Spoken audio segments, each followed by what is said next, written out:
जय हिंद प्यारे बच्चों, आप सभी का स्वागत है आज के इस क्लास में।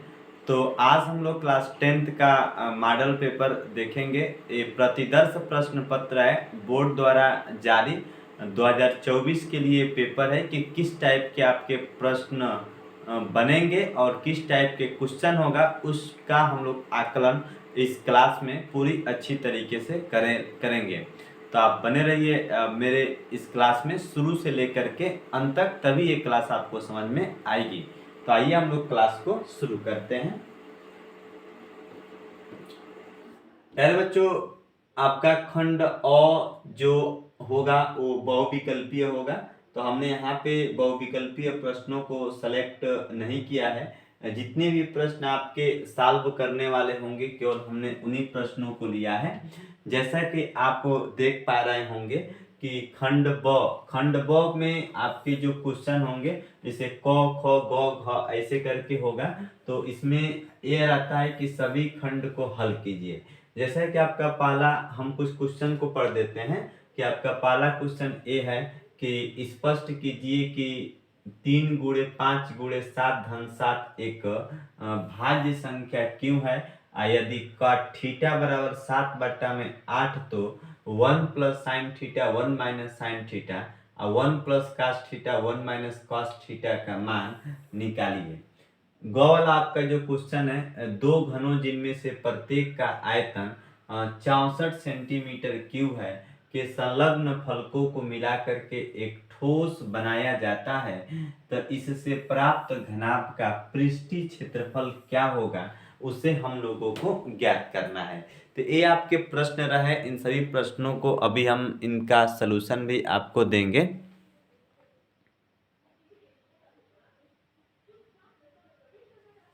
चलिए देखते हैं।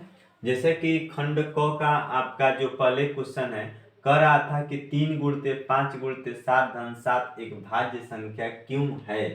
तो बाबू इसका सबसे पहले फैक्टर कर देंगे कि 3 गुणते, इससे हम थोड़ा आ जाते हैं कि लिख देंगे कि 3 गुणते 5 गुणते 7 धन 7, इस पूरे में से अगर हम 7 को कॉमन ले लें तो लिख सकते हैं 3 गुणते 5 धन 1 गुणे का कितना हो जाएगा 7। इसको छोटे ब्रैकेट में लिख लेते हैं। तो 3 5 15 एक कितना होता है 16, और 16 गुणे क्या लिख देंगे, इसको 7 लिख देंगे। और 16 का फैक्टर करेंगे तो 2 गुणे 2 गुणे 2 गुणे 2, 2 दूनी 4, 4 दूनी 8, 8 दूना के 16 और गुणे का हो गया बाबू 7 हो गया। तो कह सकते हैं कि इस संख्या का 2 या 2 से अधिक गुणनखंड है।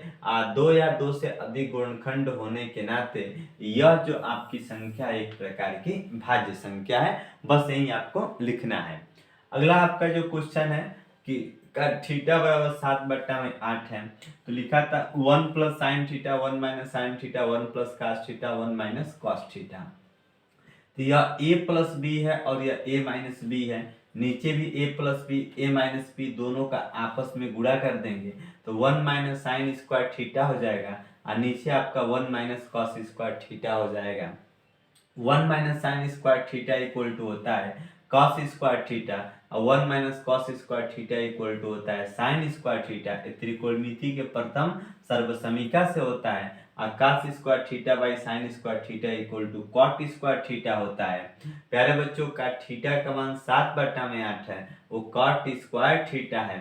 इसको लिख देते हैं 7/8 का होल स्क्वायर, और 7 का वर्ग 49 और 8 का वर्ग कितना हो जाएगा 64, यानी 7 सत्ते 49 और 8 हेठे कितना हो गया 64 हो गया। इस प्रकार से कह सकते हैं अगर cot थीटा बराबर 7/8 है तो इसका जो मान होगा वो 49 बट्टा में कितना हो जाएगा 64 हो जाएगा। चलिए अगला जो क्वेश्चन है, जैसा कि आपने घन वाला देखा कि दो घनों जिनमें से प्रत्येक का आयतन 64 सेंटीमीटर क्यूब है के संलग्न फलकों को मिलाकर के एक ठोस बनाया जाता है, इससे प्राप्त घनाभ का पृष्ठीय क्षेत्रफल ज्ञात कीजिए। इसका पृष्ठीय क्षेत्रफल क्या होगा। देखिए प्यारे बच्चों, अगर पृष्ठीय क्षेत्रफल की हम लोग बात करें तो घन है तो घन का आयतन बराबर होता है घन का आयतन बराबर होता है आपका भुजा का क्यूब। तो जब घन का आयतन भुजा का क्यूब होता है तो यहाँ पे ए का क्यूब बराबर लिख देंगे 64। तो ए बराबर 3 घनमूल 64 हो जाएगा, यानी लिख सकते हैं ए बराबर, अगर ए का मान निकालेंगे तो 64 का घनमूल कितना हो जाएगा, 4 हो जाएगा। तो 64 का घनमूल हम लोग का 4 हो गया। तो जब दो घनों को आपस में जोड़ देंगे तो घनाभ हो जाएगा, ये पहला ये दूसरा। तो अब हम लोग घनाभ का पृष्ठीय क्षेत्रफल निकालने की कोशिश करें, इसका फार्मूला यही होता है कि दो कोष्ठ में LB plus BH plus HL। तो दो कोष्ठ में लंबाई कितना है आपका, तो लंबाई ये 4 है, और जब दो घनों को आपस में जोड़े हैं तो 4 और 4 8, तो ये लंबाई 8, चौड़ाई 4, चौड़ाई 4, ऊंचाई 4, ऊंचाई 4, और लंबाई आपका कितना हो जाएगा, 8 हो जाएगा। तो 8 चौके 32, 4 चौके 16, 4 8 32। जब इसको जोड़ेंगे तो कितना हो जाएगा, 80। 80 का 2 में गुणा करेंगे कितना आएगा, 160। इस प्रकार से प्यारे बच्चों जो प्राप्त घनाभ का पृष्ठीय क्षेत्रफल होगा ना, वो 160 सेंटीमीटर स्क्वायर हो जाएगा। आइए हम लोग अगला क्वेश्चन देखते हैं। अगला क्वेश्चन आपका यही है, ये घ वाला। ये हम आपसे शुरू क्लास में भी कहते थे, ऑफलाइन क्लास में, कि प्यारे बच्चों आपका जो है कि माध्य निकालने के लिए क्वेश्चन बनता है।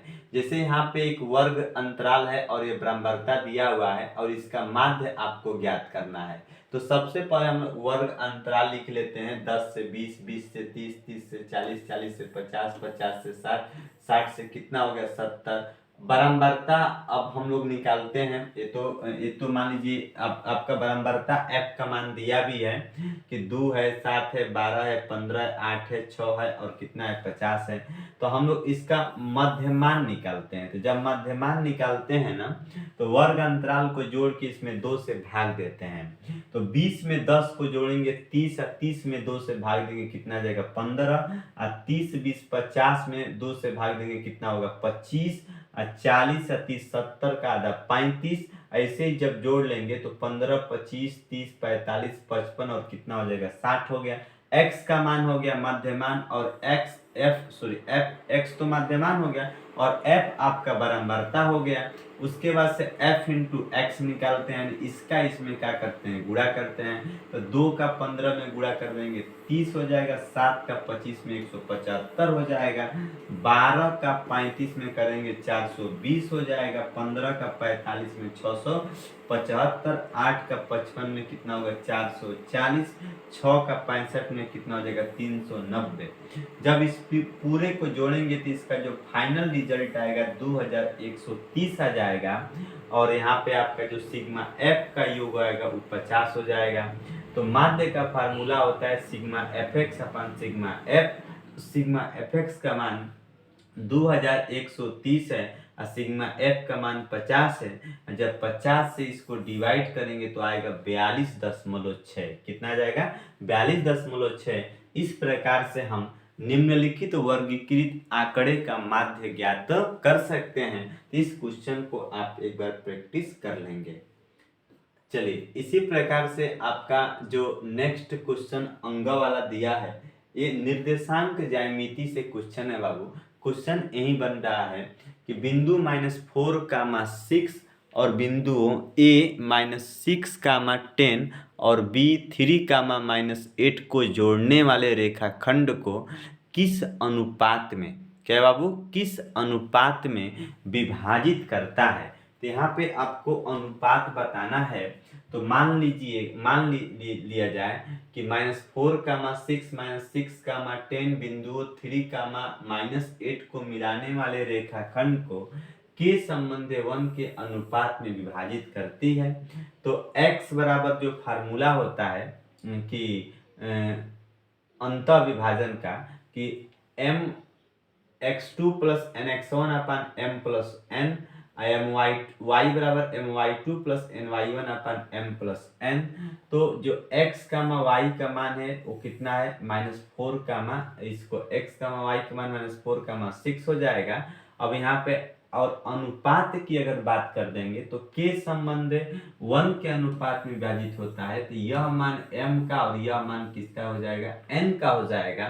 तो m का मान k और x2 का मान, प्यारे बच्चों x2 के मान की बात हो रही है तो आपने जो मान लिया है इसको लिख देंगे, ये x1 है आपका y1 हो जाएगा, यह मान आपका x2 है मान आपका क्या हो जाएगा y2 हो जाएगा। तो mx2, तो m का मान कितना हो गया, तो हम आपको बता दें m का मान k रख देंगे और x2 का मान 3 रख देंगे, n का मान आपका 1 हो जाएगा और x1 का मान -6 बटा में m प्लस n, यानी m का मान कितना हो जाएगा k और n का मान 1, तो k प्लस 1 हो गया।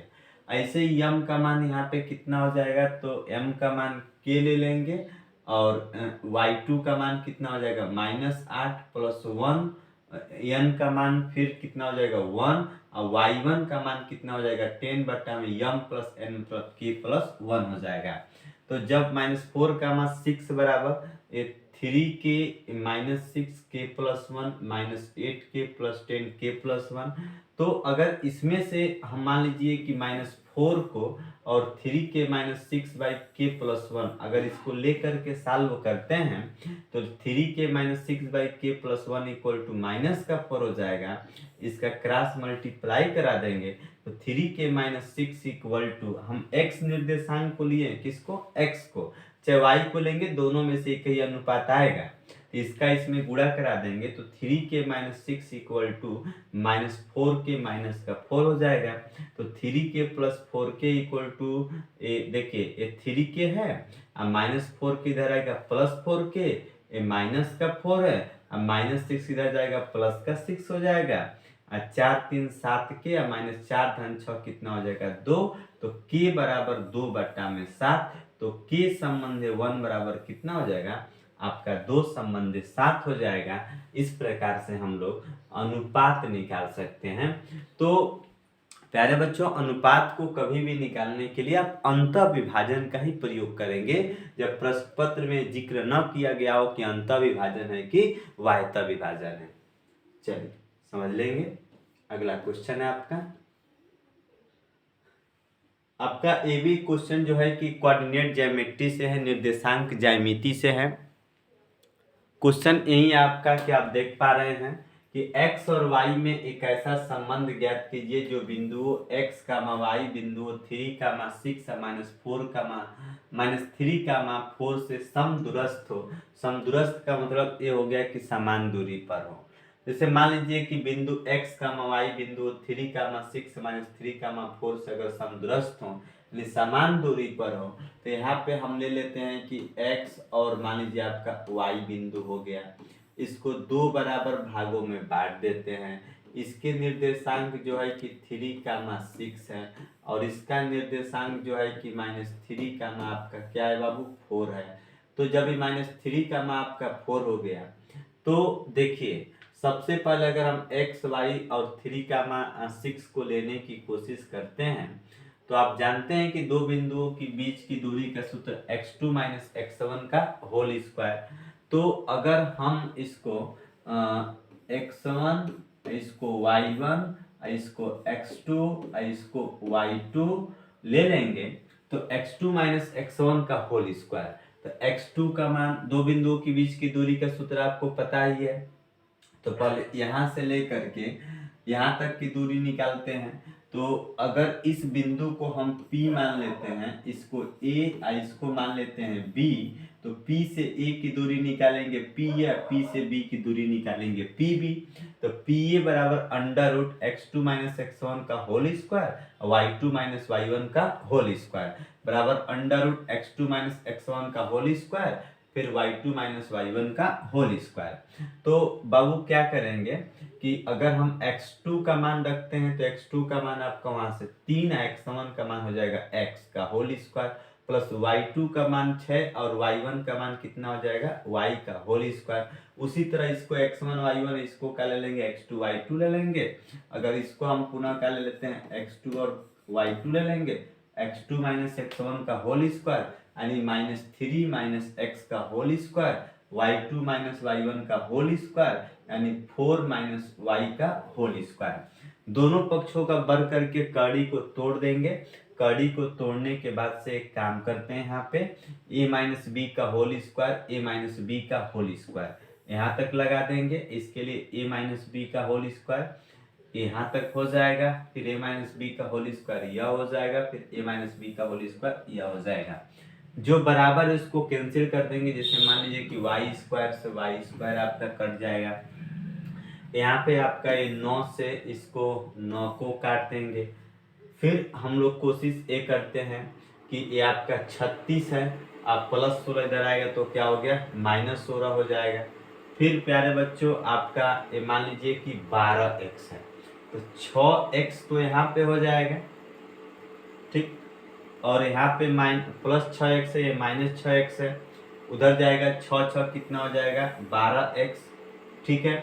माइनस 8y है, माइनस 8y है, और यहाँ पे आपका माइनस 12y है, तो माइनस 12y उधर जाएगा तो क्या होगा प्लस 12y। अब 12 में से 8 जाएगा तो कितना हो जाएगा 4 हो जाएगा। तो अब 36 माइनस 16 कितना हो जाएगा 20। अब 12x धन का 4y, या इसको लिख सकते हैं कि 12x धन 4y बराबर 20। इसमें से 4 को कॉमन लेंगे तो 4 3 12, 4 1 कम 4, 4 5 6 20, ये 3x धन y बराबर कितना हो जाएगा आपका 5 हो जाएगा।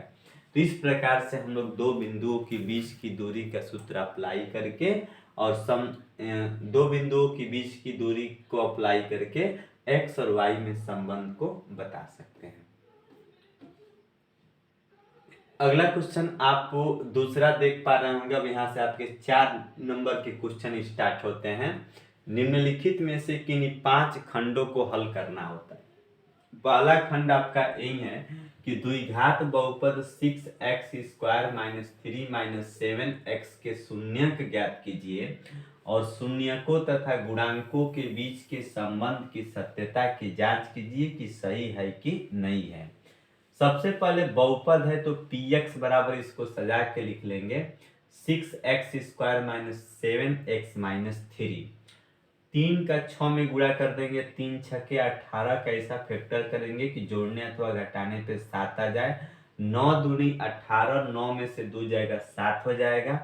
6x का स्क्वायर माइनस 9x धन 2x माइनस 3 बराबर 0 हो जाएगा। 9 में से 2 जाएगा आपका 7 हो जाएगा।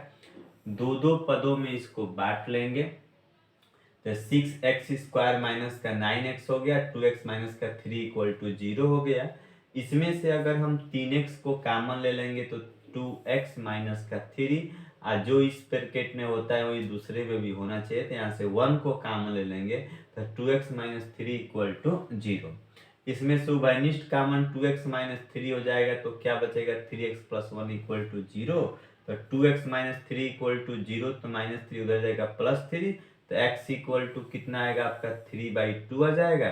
और 3x प्लस 1 इक्वल टू 0, तो प्लस 1 इधर जाएगा तो माइनस 1, तो x इक्वल टू क्या आएगा तो -1/3 आ जाएगा। अब आपको x का तो मान पता हो गया, इसी के सत्यता की जांच करनी है।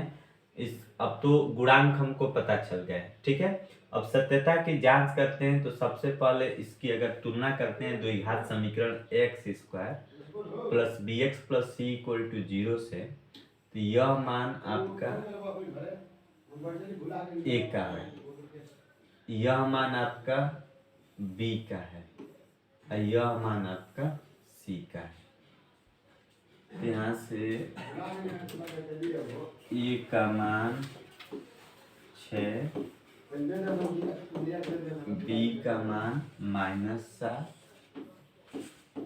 c का मान हो जाएगा -3। अब इसमें मूलों की योगफल का सूत्र लगाते हैं तो alpha plus beta equal to -b/a होता है। तो alpha plus beta equal to -b/a, तो माइनस b का मान कितना है -7/6, तो minus minus plus alpha plus beta का मान 7/6। अगर हम लोग यहाँ से अल्फा प्लस बीटा का मान देखें तो आपको एक मूल जो x बराबर 3/2 है इसको अल्फा मान लेते हैं, और इसको क्या मान लेते हैं बीटा मान लेते हैं। तो 3/2 प्लस -1/3, प्लस का माइनस में गुणा करेंगे माइनस 3/2 माइनस 1/3, लॉस ऑफ 6 हो जाएगा, 3 3 का 2 1 में 2, 9 माइनस 2 बटा में 6, 9 में से 2 जाएगा 7 बटा में कितना हो जाएगा 6 हो जाएगा। उसी प्रकार से तो आपने देखा कि जो alpha plus beta equal to minus B upon A का मान जो 7 बटा में 6 है, यह इसके योगफल के क्या है, बराबर है। तो जब योगफल के बराबर है तो इस प्रकार से प्यारे बच्चों हम लोग पूरी कोशिश करके सत्यता की जांच हम लोग कर सकते हैं। अब देखिए यहाँ पे उसी तरह एक गुणनफल है कि alpha into beta equal to C upon है। तो अल्फा का मान 3 बटा में 2, बीटा का मान माइनस 1 बटा में 3 और सी का मान माइनस, यहाँ पे देखा जाए कि सी का मान कितना है -3 और ए का मान कितना है 6। तो जब इसको हम लोग हल करेंगे तो -1 बटा में 2 आ जाएगा और अल्फा इंटू बीटा बराबर अल्फा का मान 3/2 इंटू बीटा का मान -1/3, 3 से 3 को कैंसिल कर देंगे तो कितना आ जाएगा -1/2 आ जाएगा। तो ये है सत्यता की जांच। प्यारे बच्चों यहाँ पे जो अगला क्वेश्चन है कि दो संख्याओं के वर्गों का अंतर 180 है, छोटी संख्या का वर्ग बड़ी संख्या का 8 गुना है, तो दोनों संख्याओं को ज्ञात कीजिए। तो मान लेंगे कि माना कि बड़ी संख्या x है तथा छोटी संख्या यहाँ पे हम y मान लेते हैं। बड़ी संख्या x, छोटी संख्या y हो जाएगी। तो शर्त क्या है कि दोनों संख्या, बड़ी संख्या और छोटी संख्या के वर्गों का अंतर 180 है, यानी x² माइनस y स्क्वायर बराबर 180। बड़ी संख्या का वर्ग छोटी संख्या का 8 गुना है, y² बराबर 8x, समीकरण नंबर 2। अब क्या करेंगे कि y² का मान समीकरण नंबर 1 में रख देंगे। x² माइनस 8x बराबर 180, तो x² माइनस 8x प्लस 180 द्वारा आएगा -180 बराबर 0। 180 का ऐसा फैक्टर करेंगे जोड़ने अथवा घटाने पे 8 मिल जाए। 18 दहा में 180 होता है, 18 में से 10 जाएगा 8 हो जाएगा, यानी x² माइनस मैंने 18 माइनस 10 x कर दिया -180 बराबर 0, या इसको लिख सकते हैं कि x² minus 18x minus 10x minus 180 बराबर 0। x को क्या मान लेंगे, x माइनस 18 और माने एक, जब इस पूरे को फाइनल हल करेंगे तो एक ब्रैकेट में x माइनस 18, दूसरे में आ जाएगा x धन 10, x माइनस 18 बराबर 0 तो x बराबर 18, x प्लस 10 बराबर 0 तो x बराबर यहाँ पे आपका जो मान आ जाएगा वो माइनस का 10 हो जाएगा। यह जो माइनस का 10 आया यह ऋणात्मक है, इसको हम लोग नहीं लेंगे। तो अगर मान लीजिए एक संख्या आपकी बड़ी संख्या 18 है तो छोटी संख्या क्या हो जाएगी, तो यहाँ पे y² बराबर आपने 8x माना है, तो 8x का मान 18, 18 8 144, तो जो y का मान आपका कितना हो जाएगा 12 हो जाएगा। तो बड़ी संख्या 18, छोटी संख्या आपकी कितनी हो जाएगी 12 हो जाएगी। तो इस प्रकार से हम लोग इस प्रश्न को सॉल्व कर सकते हैं और इस टाइप के इम्बारती प्रश्न जो होते हैं आपके 4 नंबर में बनेंगे। इसको एक बार देख लेंगे। ठीक उसी प्रकार से एक वृत्त से क्वेश्चन रहेगा कि सिद्ध कीजिए कि किसी वृत्त के किसी व्यास के सिरों पर खींची गई स्पर्श रेखाएं जो होती हैं वो समांतर होती हैं। प्यारे बच्चों, ये आपका वृत्त है, वृत्त का केंद्र है और वृत्त के केंद्र से होकर जाने वाली रेखा को वृत्त का व्यास कहते हैं। और जो परिधि पर जब रेखा लंब के रूप में गिरेगी तो यहाँ पे 90 डिग्री, दो समांतर रेखाएं P और Q हैं। और जब ये व्यास, ये जो रेखा जा रही है तो यहाँ से जो कोण बनता है सदैव कितने का बनता है 90 डिग्री का कोण बनता है।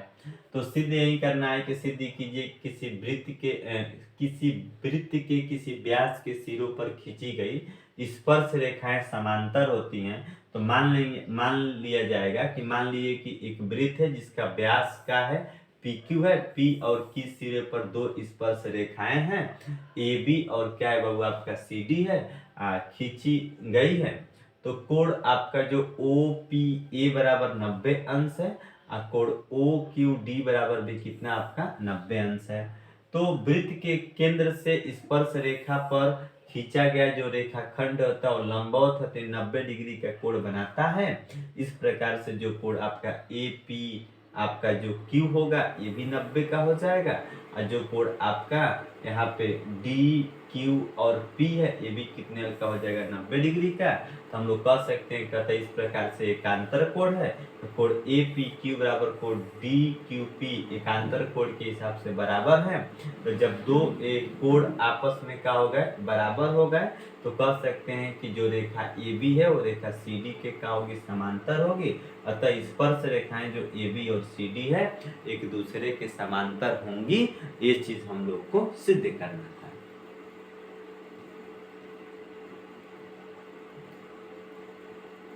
ठीक उसी प्रकार से ये आपका इस टाइप का भी एक वृत्त का क्वेश्चन बनेगा, जैसा कि है कि सिद्ध कीजिए कि किसी y बिंदु से किसी वृत्त पर खींची गई स्पर्श रेखाओं के बीच का कोण स्पर्श बिंदुओं को मिलाने वाली रेखाखंड द्वारा केंद्र पर आंतरिक कोण का समपूरक होता है।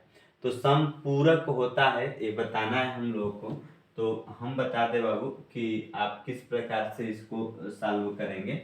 जैसा कि कर सिद्ध कीजिए कि किसी y बिंदुओं से किसी वृत्त पर खींची गई स्पर्श रेखाओं के बीच का कोण स्पर्श बिंदुओं को मिलाने वाली रेखा खंड द्वारा केंद्र पर आंतरिक कोण का समपूरक होती है। तो मान लिया जाएगा कि मान लेंगे कि माना ये आपका PA है और ये आपका PB है। PA और PB दो स्पर्श रेखाएं खींची गई हैं और सिद्ध यही करना था कि जो कोण APB है प्लस कोण AOB है बराबर कितना डिग्री, 180 है। तो वृत्त के केंद्र से स्पर्श रेखा पर खींचा गया जो रेखा खंड होता है हमेशा लंबवत होता है। तो आपका हम लोग का OA है और OA जो है वो PA रेखा पर का है, लंब है। इस प्रकार से कह सकते हैं कि जो कोण OAP का मान है वो कितना डिग्री है, 90 डिग्री है। जो OB है वो PB पर लंब है, तो कोण OBP बराबर भी यहाँ पे कितने का हो जाएगा, 90 का हो जाएगा। तो जो कोण OAP है अब प्लस कोण आपका जो OBP है ये 90 प्लस 90 कितना हो जाएगा, 180। इस प्रकार से कह सकते हैं कोण APB प्लस कोण AOB बराबर कितना हो जाएगा, 180। और यही चीज हमें सिद्ध करके लानी थी कि क्या होते हैं, समपूरक होते हैं।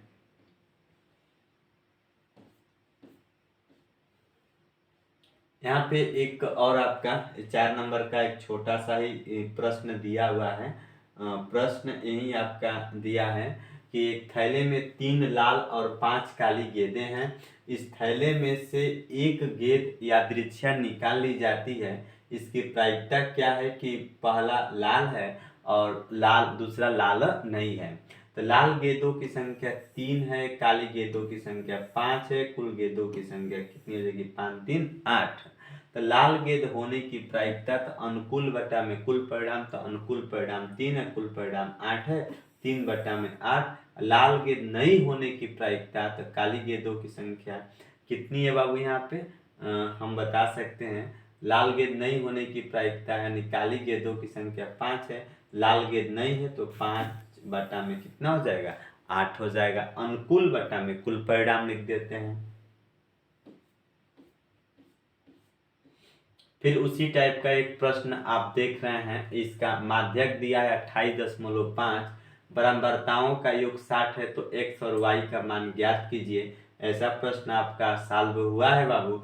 माध्यक का formula L plus n/2 minus CF/F into का होता है, h होता है। इसको एक बार वीडियो को रोक करके आप इस सवाल को लगा लेंगे। ये सब 2024 में आपके प्रश्न पूछे हुए हैं। ये आपका जो तीसरा प्रश्न है ये भी बहुत ही इम्पोर्टेंट है और इम्पोर्टेंट है क्वेश्चन, हम आपको इसे बताते हैं। जैसा कि बाबू आपका जो क्वेश्चन दिया हुआ है कि 2 अंकों की एक संख्या और एवं उसके अंकों को पलटने पर बनी संख्या का योग 66 है। यदि संख्या के अंकों का